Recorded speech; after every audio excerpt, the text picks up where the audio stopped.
Okay, so today I want to talk to you specifically about something you may think is boring, and that's administration.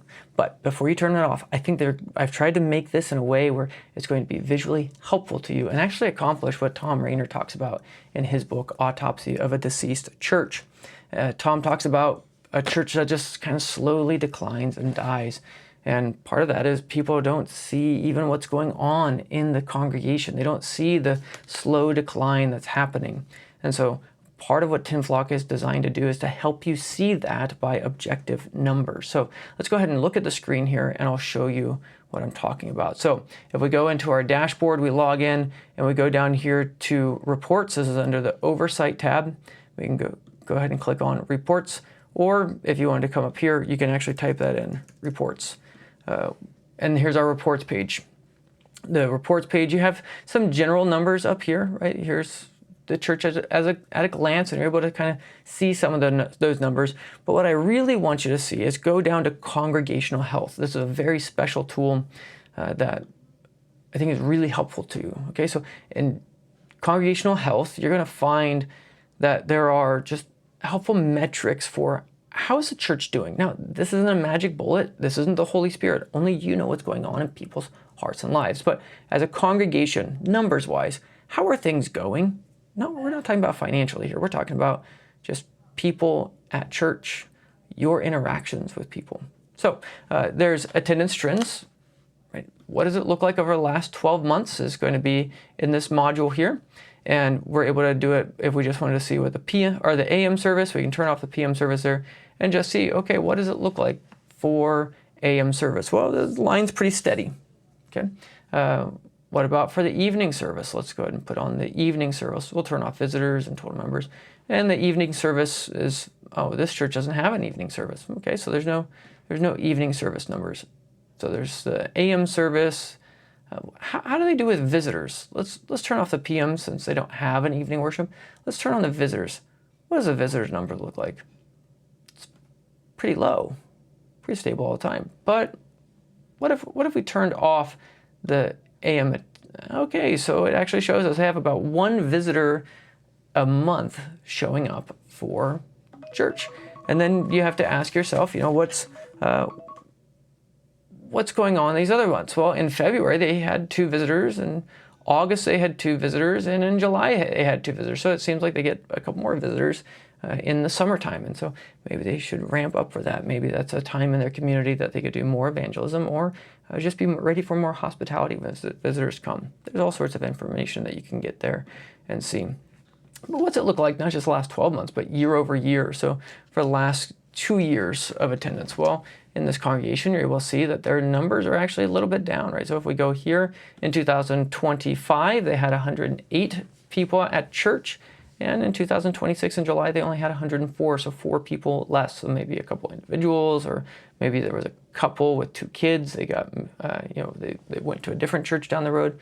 I don't know, but you're able to kind of see, okay, it's pretty normal. 104, 103 to 107, that's still 4.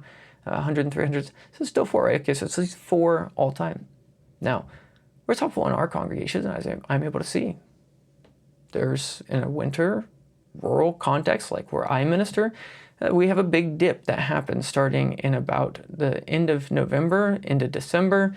We just have, it gets cold, like -20, -30 sometimes, and there's wind that pushes the snow over the gravel roads, sometimes 3, 4, 5 feet high, and so people can't get to church. And so we see a giant dip in our attendance rates at church because people just have to stay home.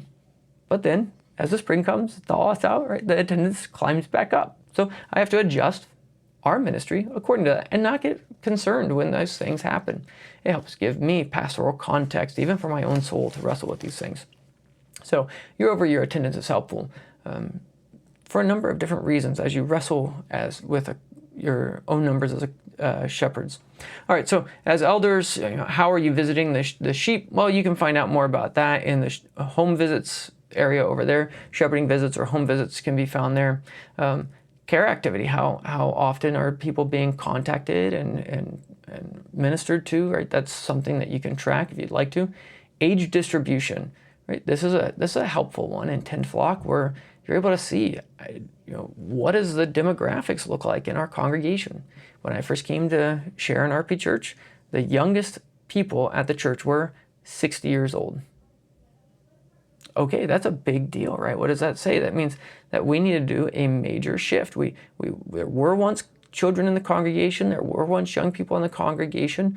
What happened? And so we had to ask some hard questions. And some people we had to do some repenting to. Other people we had to reach out to. And there were families in the area that we realized we're not reaching. And so we got to do something about this, right? Because if something doesn't change, the church is going to die. And it wasn't about the church not dying. It was the reality that we weren't accomplishing the Great Commission well. And so we had to retool, and we had to change some things, and we had to adjust some stuff to be able to help young families to be able to feel better discipled and welcomed and brought into the congregation. So membership flow, you can do that if you'd like to. Visitor pipeline, that's something I've been developing that I use for our congregation. You can check that out in the visitors tab over here. Contact gap, I use this regularly, following up with people who's not been contacted for a while. Do I need to make a phone call? Do I need a text message? Do I need to go drive somewhere? Spiritual health overview is something I'm going to make a whole video on, but that's something you can enable in your settings. And then you're able to see, oh, by the way, spiritual health in this congregation is not doing well. 102 weak, 27 lost, and 1 straying. Oh boy, they don't have. If we took out all of these, I don't think the system is marking any of them as healthy. But that's actually because I've not set it up in this congregation. So let's go ahead, and last part is the geographic distribution, right? What does the physical makeup of the congregation look like, where people live? This can help you plan Bible studies. It can help you plan shepherding visits. It can help you, in our context, figure out what type of ministry we actually should be doing. What is the capacity that we have? The Lord has planted your church in a place with people who live in their places. How do you minister in that context? So that's what this whole congregational health report looks like. I hope that's helpful to you. And not just helpful to you because it's a fancy little tool, but I hope it actually helps give you something to latch on to, something to be able to actually shepherd God's people well. So I'll talk to you later.